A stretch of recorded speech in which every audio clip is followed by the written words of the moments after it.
Man, this is Deion Dawkins, man, and you're listening to The Scoop on OwlScoop.com. You already know.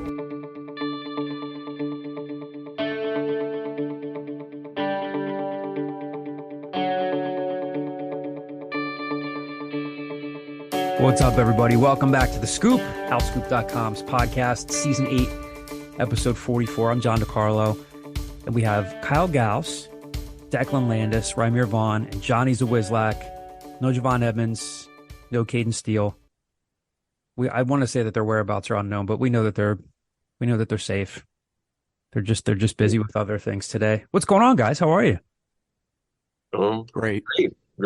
Awesome. Super enthusiastic. Just wonderful. Just peachy. Somebody had a birthday last week. Kyle, how was your birthday? Oh, yeah, I did. It was good. Birthdays are kind of unceremonial once you have kids. It becomes the kids' birthdays. Jordan insisted on taking photos in front of my cake. That was something he does. A reminder before we move on with the podcast here, a reminder, as always, that The Scoop is now brought to you by Greenspan and Greenspan Injury Lawyers. If you have been injured while on the road or highway and the crash was someone else's fault, the insurance company will not have your back or be on your side. You need us, Temple Law grads, who will fight hard to get the compensation that you deserve. We only get paid if we win in Pennsylvania or New York. Call us today at 215-261-7359. That's 215-261-7359. And you can find them on the web at greenspans-law.com. That's greenspans-law.com. Famous number. Let's do famous before we get into all the good coverage, the Hysier Miller interview that we have for you guys. Famous number 44s and 43s, since we didn't get to do the number thing last One week. is very topical about the conversation we just had. 44, Henry Aaron? Hank Aaron, yeah. What about 43s before we go back to 44s? Aaron Sproles. Aaron Sproles. Yeah, I was gonna say him. Or Kyle's Tom Glavine 43? No, wasn't he 40? Maybe he was 43. I'm terrible with numbers. He was 47. 47. Was Polamalu. Steve Avery 43? Steve I'm thinking of a break. I'm going to throw this out here. We're not usually this type of podcast, but this came to my mind actually relatively first. Richard Petty. no, I was gonna say that. No. Yeah. Like that came to mind. I was like, I know there's like a NASCAR 43 here. Like Richard Dang Petty. it. I was going to say, I don't want anybody to think differently of me, but Richard Petty was the only person that came to my mind. Troy Polamalu was 43, wasn't he? He was, right? I believe so. Also, Paul Reed, 44. There we go. Oh, there you go. B-ball You Paul. remember Jonah Out the mud. Bolden for the Sixers? Sorry, Which- who? Jonah Bolden, Yes. 43. Yes. Don't remember. Yeah. He's a processor. William McCovey, Reggie Jackson. Oh yeah, Reggie 34, Jackson. yeah. Reggie Jackson from where originally? Oakland? Where is he Oh, no, from? he's from Abington, right? Oh, yeah, One Cheltenham. side. Cheltenham, yeah. Yeah. Sort of I thought, he in went, to the woods. I thought he went to Abington High School Yeah. with Eddie George. Not at the same time, obviously, but they both went to Yes. Abington High School. Eddie George, one number 2. No, I lied. Reggie Jackson went to Cheltenham High School with Lil Dicky. We do a lot of good stuff coming up for you guys. I'm laughing because Declan's laughing and Johnny's laughing. Everybody's Real quick, like the yes. best-ish pitcher in the early 2000s on some really bad teams. 44 or 43? 44. I'd say there was like a 4-year stretch where he was the best pitcher in baseball.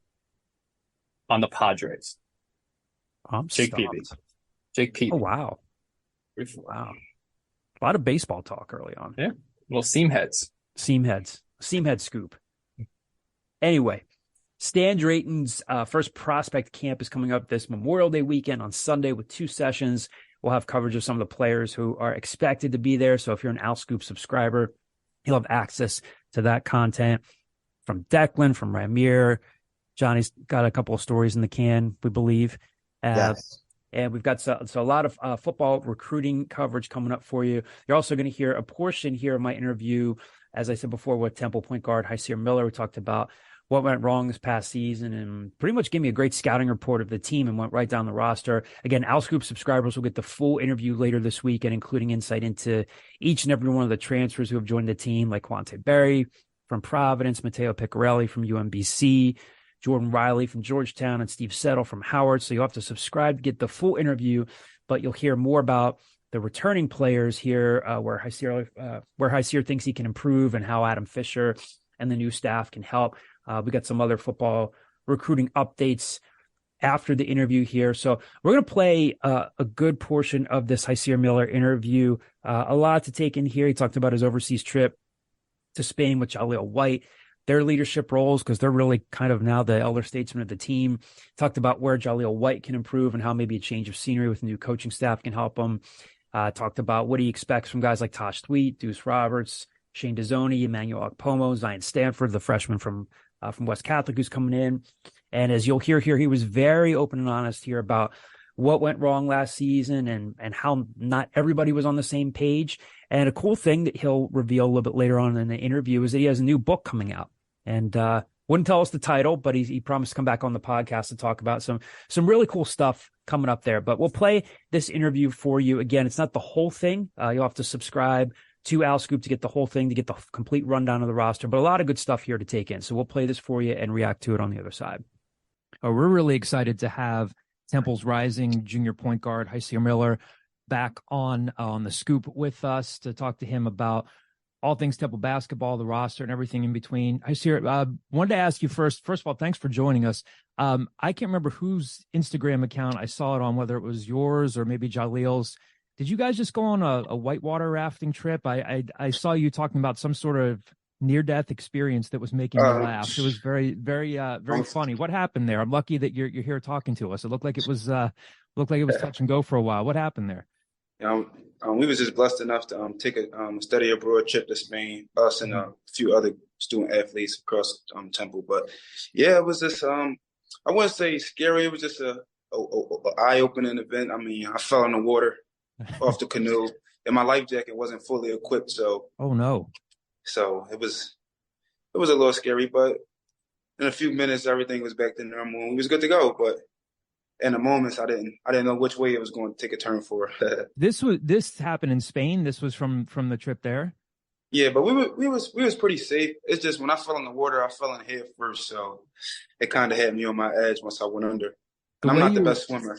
The way you were telling the story was I could hear people laughing in the background. It was good storytelling on your part. What was that trip like though? I mean, like the scenery looked beautiful. I mean, what was it like? What was it just like to go abroad? It was great. First and foremost, just getting a chance to be out there with different athletes from multiple teams and getting to know them better. You know, you see these guys and these girls on campus and you might see them in the Resnick Center, but you don't really get to know them as much just because they're not on your team or you might not have that relationship. So I think it was pretty cool to have that experience. I feel like I grew relationships with many of the other student athletes. And then on the other hand, just seeing a new country, it was great. You get to learn a lot. We went to some nice museums. We had a chance to visit the Royal Palace.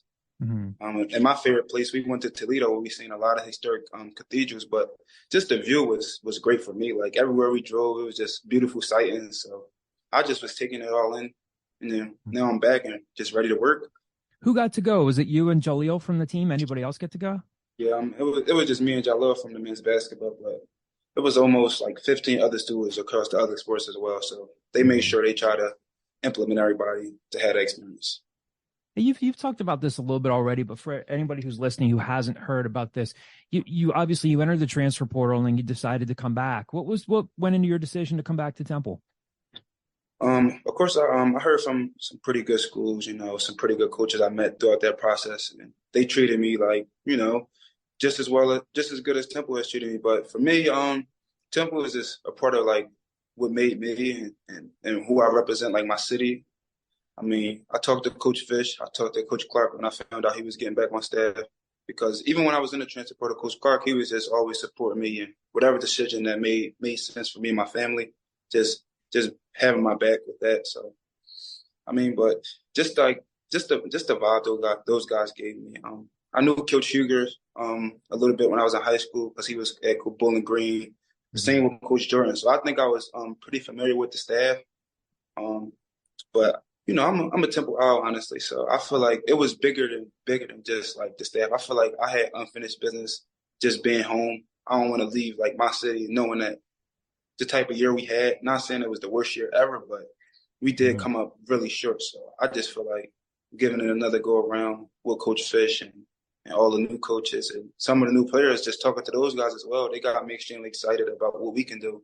And most importantly, my boy Jalil, like, I mean, of course he knew that I had the opportunity to leave, and man, that's my roommate. So, man, I've got a good relationship, but he just, he wanted to go to war with me again. And that's something that, like, I want to play for him and I want to play for you guys. So that's why I ultimately came back.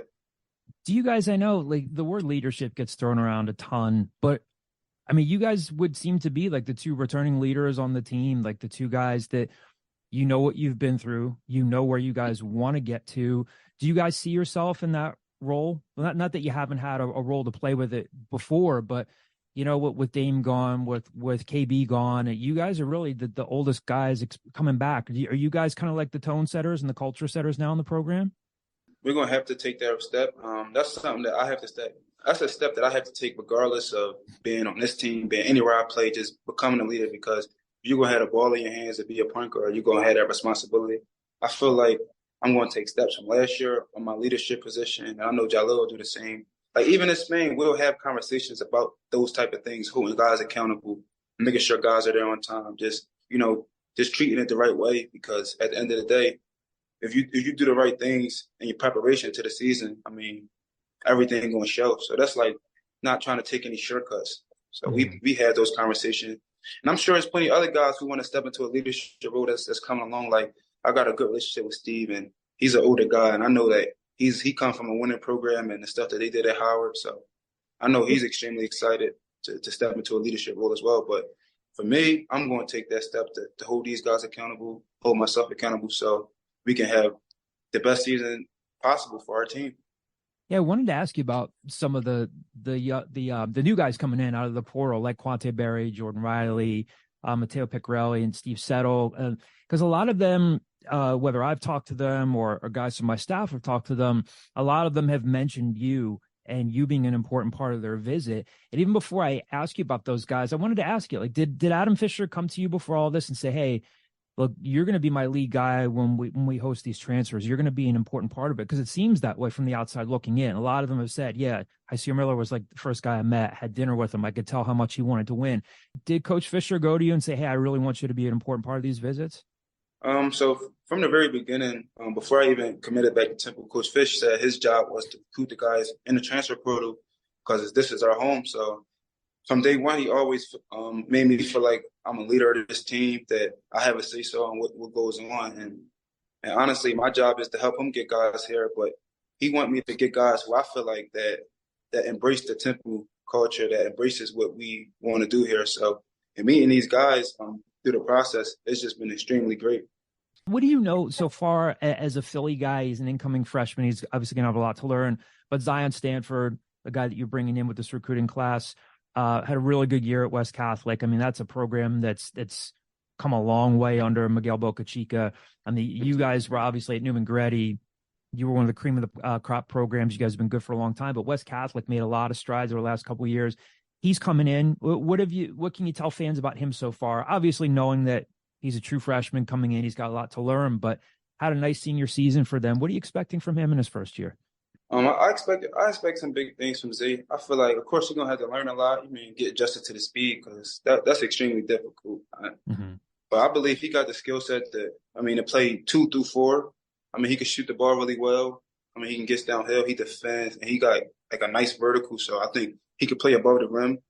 I think he's going to be an impact player, a hard worker. I mean, coming from West Catholic, all those guys work hard. That's like they coach around there. Like, Coach Book, he gonna make sure you work hard. So I know he's gonna be ready, and he's working hard every day, getting ready for June 12th. So I'm just excited and to see what he got to offer. Just another Philly guy coming in the door. I know he's gonna have a successful career at Temple, like hands down. Like, he's gonna be fine. But I just, you just be on edge and you just want to see it first. So I just want to see what he does. But I think really highly of the kid. I mean, I played against him probably the last 4 years almost. Even like in the off season, like earlier in this off season, we was in some runs together, and I think he might have scored on me or whatever. But he got some game. He definitely got some game. When you talk about Jalil, to go back to him, I know at times he's been hurt. I'm sure his shoulder's been bothering him. And obviously, I know he struggled with a shot this year. He wanted to take some steps there, and he went through this unfortunate streak where he didn't hit a three all year. And even though that wasn't what he was always asked to do, he's asked to do a lot of different things, to defend and play at both ends of the floor. What do you think this staff can bring out of him? Do you think he struggled a little bit with his confidence this past season? You think he needs a new frame of mind? I think he did struggle with a little confidence here and there, but what he brings to our team is it's so valuable. I mean, on both ends of the floor, especially defensively. Probably one of the best defenders in the country. You could say that square for square, but he's only gonna come back better, stronger, and more hungrier. And I mean, I've been in the gym with him, and he makes threes all the time. So when I did see him miss threes throughout the season, I never was upset because if that's gonna be a part of his game, he's gonna have to make it take a shot because they gotta honor that. So I think he'll make threes this year. I think it's a confidence thing, but it's also a work thing. And I think he's going to do the little things. I mean, the new coaches will be able to clean up some of the mistakes maybe some of our other coaches overlooked over time, with his shot. But I think he's going to bring so many things to the table and just putting him in places for him to be effective. I'm not saying he can't shoot threes or he shouldn't shoot threes. I'm saying with the type of player he is and putting him in the right spots, he could still give us 15 to 14 points, 8 rebounds, couple steals, couple blocks, and impact the game in so many different ways. It's just all about how you use them. And I think they understand that. Coach Clark been with him for 3 years now. I mean, Coach Fish, I sat down with Coach multiple times already. He's a basketball. He knows a lot. So I'm sure he got plans to let this guy off the leash because he got all the intangibles. He's a real deal, honestly. And I think that'll show as the season progresses and as we find out the new Jalil White. It might sound simple to say this, but it did seem like whether you had the ball in your hands more, whether he had the ball in his hands more, it just naturally picks up your confidence. And last year, it looked like maybe you guys didn't hit that right stride of obviously, if Dame's hot, you're going to keep getting the ball to him. If KB's hot, there were a lot of shots to go around, and I guess it's hard to space things out. Is it just as simple as that? If Ja has the ball in his hand a little bit more, he can score in different ways and get his confidence back up that way? Of course.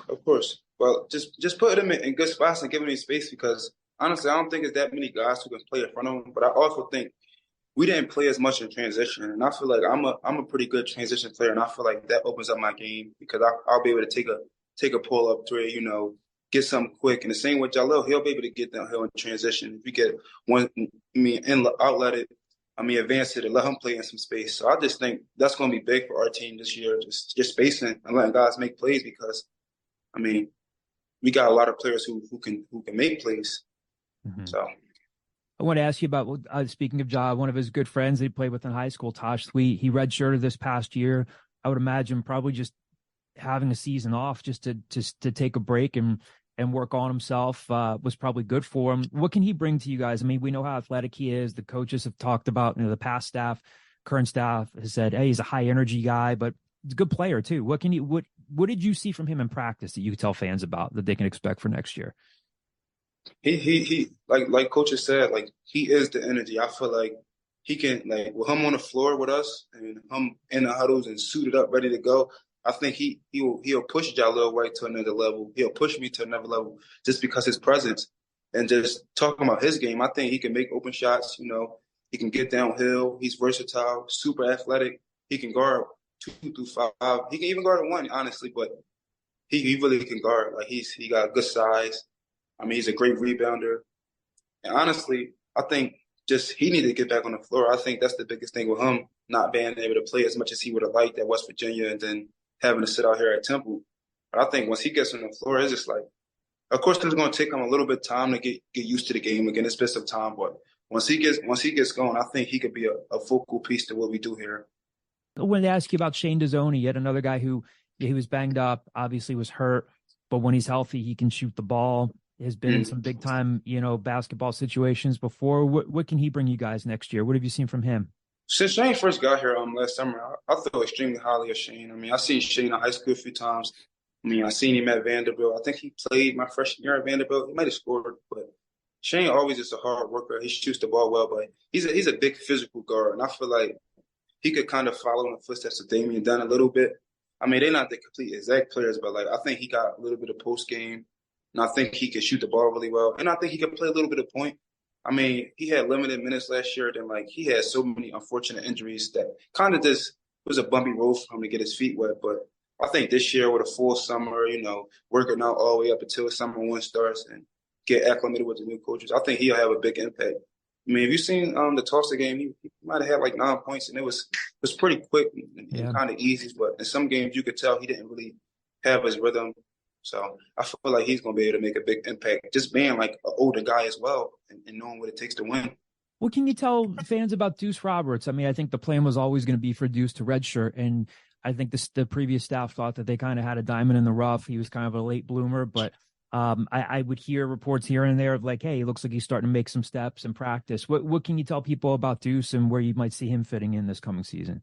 I think Deuce is a hell of a player. Just playing against him all last year.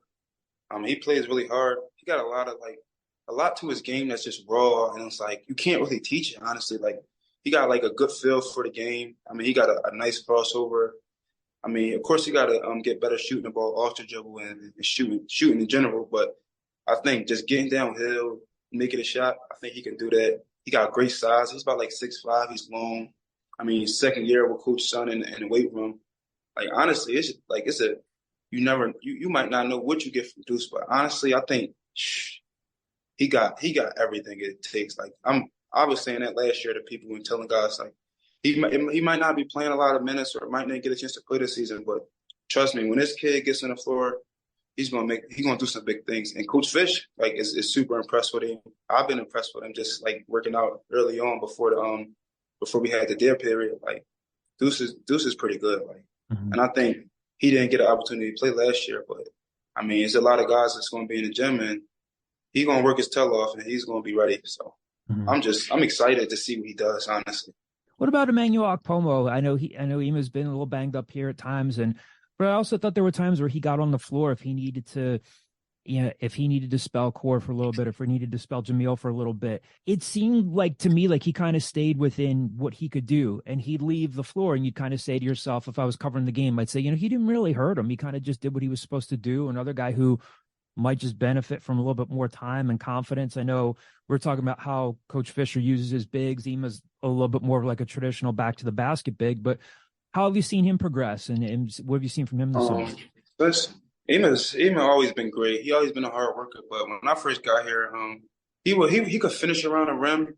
I mean, but he just wasn't as physical and as strong as he is now. And I think last year it kind of hurt him because it's like you got Jamil Reynolds and you got Core. Like those are two pretty good bigs with some good experience, especially Core playing like I think that was his 5th year. So it kind of hurt him a little bit. But I believe moving forward, just getting the opportunity, he's going to be ready. Like I was in the gym with him earlier. He looks good. He's in great shape. I mean, Coach Fish wanted him to shoot threes. He told Coach Fish, I don't shoot threes. But he's not going to shoot any threes. But his mid-range looks pretty good. Mm-hmm. I mean, but like just finishing around the rim, playing hard, defensively, I feel like he can guard any big that's out there. I mean, he's going to use all his fouls. But he's just a hard worker, man. And just playing with him, he make you want to play. He make you get up and work hard. Like I think he'll have a big year, honestly. Let's talk about your game. You averaged 8.6 points, 3.1 rebounds per game. Obviously, the season didn't end the way you guys wanted it to. You had NCAA tournament aspirations, didn't get there. How would you assess your season in terms of what you think you did well and where you think you need to improve? I think my season was kind of up and down. I feel like I had games where I was just inconsistent, overthinking at times, and just I wouldn't say I was not confident. I could have just been more confident, just played freer, and just took what the defense gave me. At times I deferred, and I feel like I could make all the plays out there. I could make the shots, but sometimes I just didn't. I wasn't as aggressive as I should have been every night out. So, and that kind of hurt me at times because sometimes I'll make a few shots and then sometimes I'll miss a few shots. And it's just like, I think I'm working hard every day to, just to get better, shooting off the dribble, really just shooting, working on my floater, just playing with the ball screen more, just trying to get my handle tighter. But I think I'm taking the steps. It's just reps and reps and reps. And of course, Coach Fisher is still in the confidence and wanting me to be more aggressive every day out. So that's the biggest thing for me, just being confident, being aggressive, but, using this time right now to prepare myself for November because I'm going to have a bigger role on offense, a bigger role on defense. So my goal is just to get better, in better shape, to guard defensively better. I'm trying to guard 1 through 3 positions and get underneath the fours and front the five. So I'm just trying to be ready for any scenario possible. 'Cause I know Coach Fish want to switch a lot. So if you got guys like me, Jalil, Jordan Riley, and Shane Tazzoni, we should all be able to switch interchangeable 1 through 4, honestly.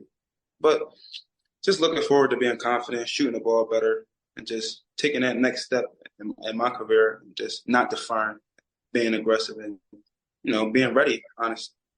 There were times last season where you would blow by somebody, and then there were times where you would kind of pick up your dribble, and you did look like you were kind of indecisive. Did part of that come from confidence or overthinking things? Like, because it seemed like there were certain times where you seemed really confident and you get the floater going, or you would be able to finish around the rim. And there were times where, like I said, you kind of stop and then pass out. Did some of that come from just a lack of confidence or overthinking things? I wouldn't say it was a lack of confidence. It's just sometimes, just trying to get other guys involved and trying to be a point guard and pass first and things like that. And I feel like at times I try to make plays that wasn't there. Like I watched almost every game multiple times and I still watch the game. So it's just like just doing things that aren't always there, opposed to just you might just gotta take a tough shot, take a quick floater, take the pull up. Even though it's other one of the two things. It's gonna go in or it's not. At times, I might then have a proper spacing or I probably didn't like the shot, so I'll kick it out. But even though I probably could have shot it, things like that. I know it's like the $1 million question, but if we look back at one more thing, why didn't things work out this past season? You guys were, I'm not telling you anything you don't know, you guys were literally the team that was capable of beating anybody and losing anybody. You guys, you lost to Wagner, then you beat Nova, you lost to Maryland Eastern Shore, and I know how down you guys were after that. Then you beat Houston on the road. You beat the #1 team in America on the road, but then you fell short again, didn't win a game in the conference tournament, didn't get to the postseason. Why were things the way they were if you had to put your finger on it? That's the question that, like you said, everybody always wonder and asks. It's like, but I just think from game one, when we lost to Wagner, I just feel like we was just too hard on ourselves. Like this season, I feel like everybody, like I would say from coaches down to the players, we all knew the expectation and knew how good we could be, but we just was too hard on ourselves. At times. And I think that kind of impeded our growth as a unit because like we'll be upset at things we can't get back, at moments that we can't relive. So like my message, I think moving forward in my career, just like it's what's in the past is in the past. You can't change it. Only thing you could do is prepare better and get ready for what's next. And at times we moved on to the next game, and at times we didn't. So I feel like that was like our Achilles heel this season. Just just not looking to what's next and what's important, because you can't control what happened already. And at times I feel like that hurt us. It looks like, again, like Adam Fisher has a lot to prove, but he seems like on the surface of it seems like his approach is upbeat. Let's have a lot of fun. I'm not trying to imply that he's not going to yell at you guys and get on you guys, but everybody talks about his energy. Is that something that you guys kind of like when you're talking about looking back at last year and saying, like, if we got down and we were too hard on ourselves? Is that approach that as of now, is that an approach that you guys feel might be a little shot in the arm for you guys with Adam Fisher and his staff? So like it's just different. Like the energy level is different from the previous staff. Like just like Coach McKee and Coach Fisher, they're kind of a little bit different.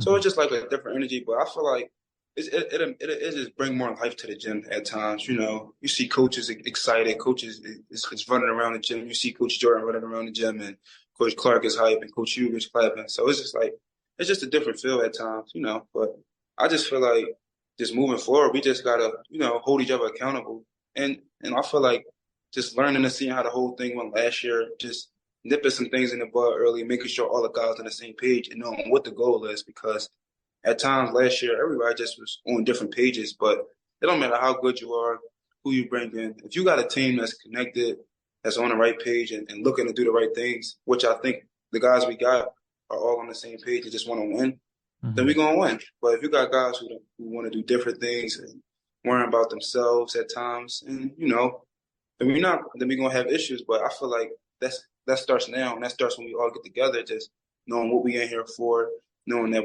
every day we come in, we checking those boxes off, making sure we're getting a good list, we're getting our work in. And then, if you want to be really good at this game, you got to put extra work in. And that's something that I've been doing with some of the transfers here, just making sure we're getting our extra shots up.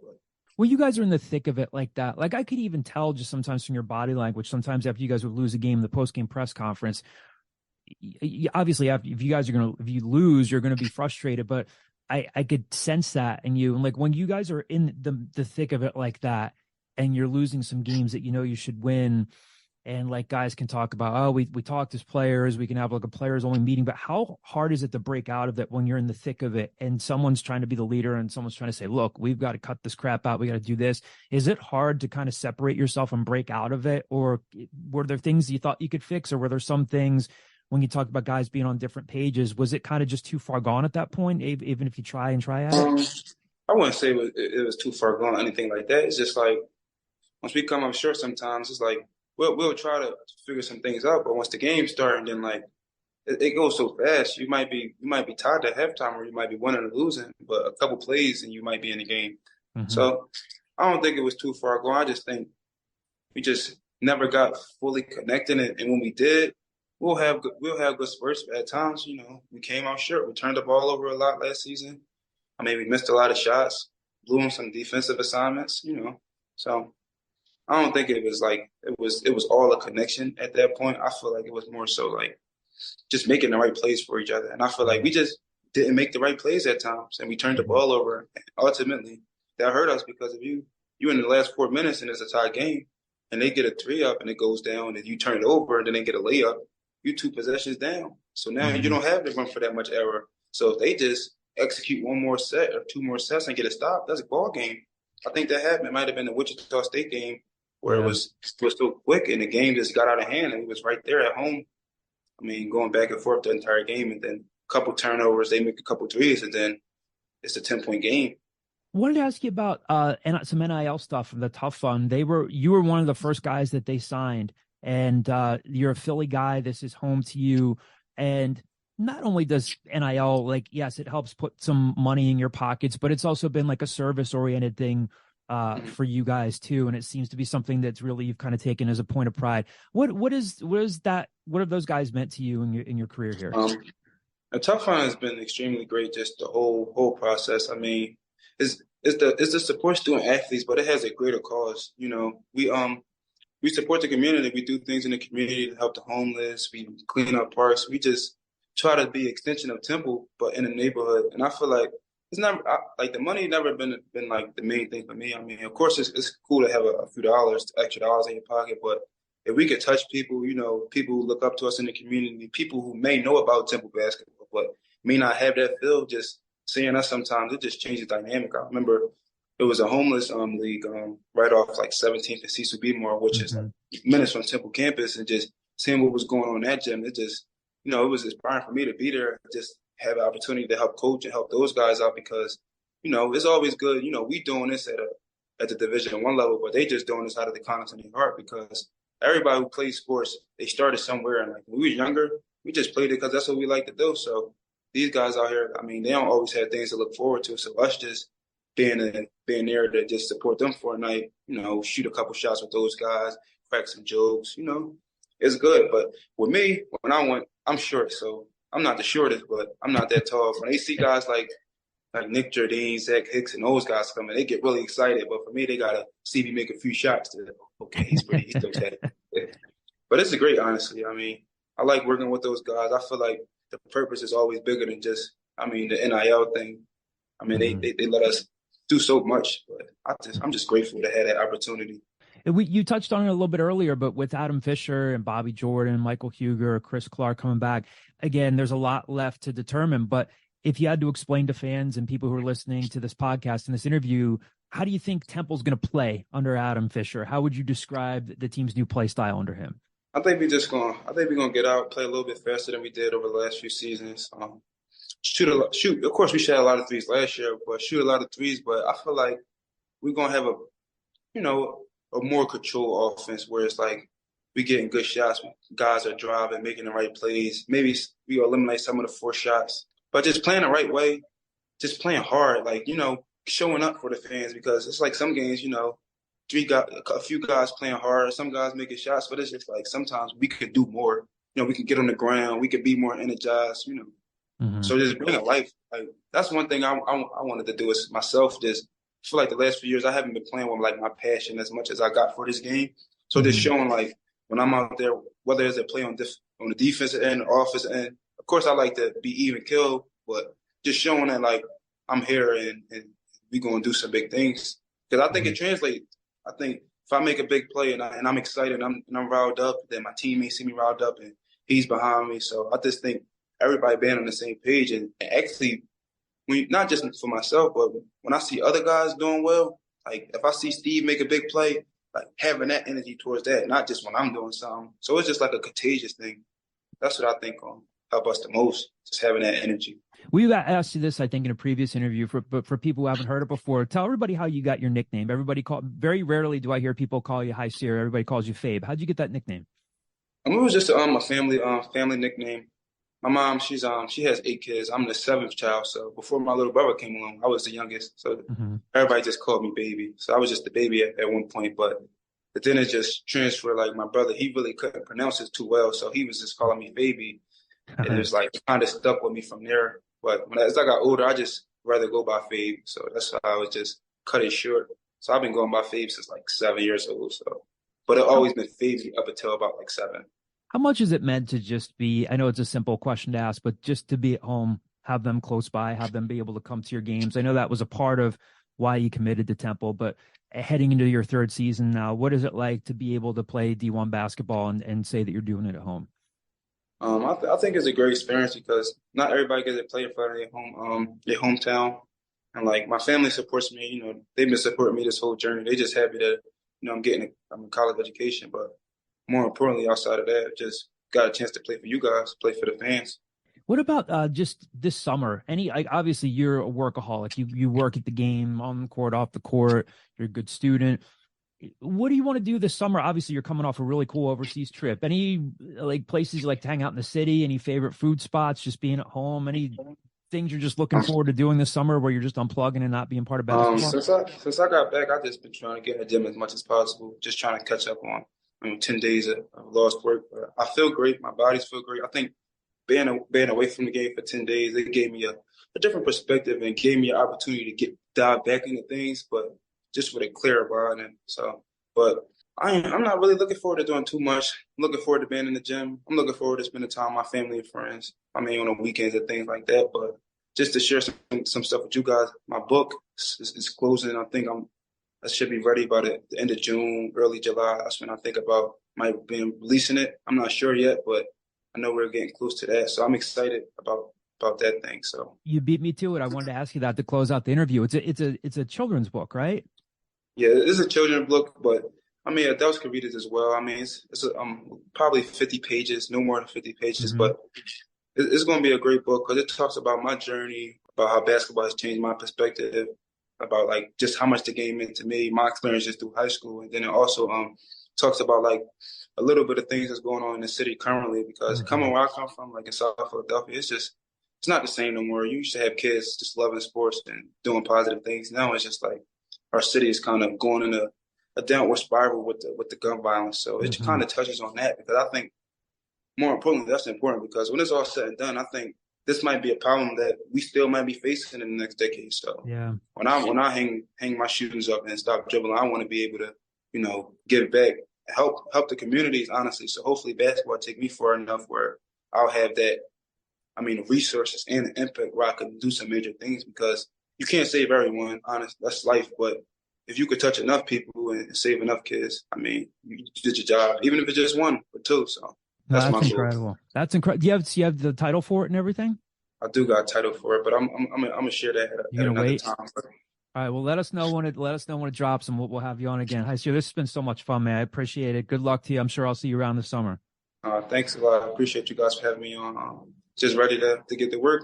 All right. So some cool takeaways here. I think he was very careful to walk the line by not saying too much about what went wrong last year, but did mention guys were worrying about themselves. He talked about wanting to play with more personality. And he was, again, pretty honest and knows that they had tournament aspirations. They didn't get there. Talked about how they can get out more in transition. did mention, I think he was careful to say that he's not comparing Shane Dezonie to Damian Dunn, but he said he's capable of scoring in bunches like Damian Dunn. How much of what he's saying here, obviously he goes down the roster, and obviously he's going to be complimentary of all of his teammates. But I want to kind of go around the horn here with you guys before we get into the mailbag and some of the football stuff. Maybe give me, you'll hear in the interview there, he talks again about Taj, Deuce, Shane, Akpomo, Zion, all these guys that are returning guys with the exception of Zion Stanford. Maybe a guy that could benefit, that you think might benefit most from a change, when I don't say a change of scenery, but a change in the staff. I think for me, when I was listening to the interview, I think Shane was a guy that I think didn't really get the minutes under Aaron McKee, but when he did, he looked like he had something there. And from what it sounded like you mentioned, how he didn't compare him to Damian, but he said he can score in bunches. And I think you saw that a little bit in the minimal minutes that he played. And I think under a guy like Fisher, I feel like he's a guy that if he can get some minutes and kind of develop, I feel like he's a guy to look out for. Obviously, again, he didn't get as many minutes. He started off the season injured, and there weren't too many shots to go around, obviously. And then there was, to be kind, a lack of offensive cohesion. Kyle, how do you feel about that? You think he could thrive a little bit more under the staff? Yeah, and like I think you just talked about when he finally started getting a little burn, he got injured again. So I mean, it's a little bit of bad luck. I mean, the recruiting pedigree's there. To the original question, I mean, there's only like 3 or 4 choices, right? I think there's 5 holdovers from last year's team, and 2 of them didn't really play. So I think I would echo probably Shane Dezonie, just because you would assume that everyone comes in with a clean slate, and there's not really like hey, well, this guy did this for me last year, that'll have to carry over. So I think it's going to be a situation where they need points, and Shane Dezonie has the potential to score in bunches.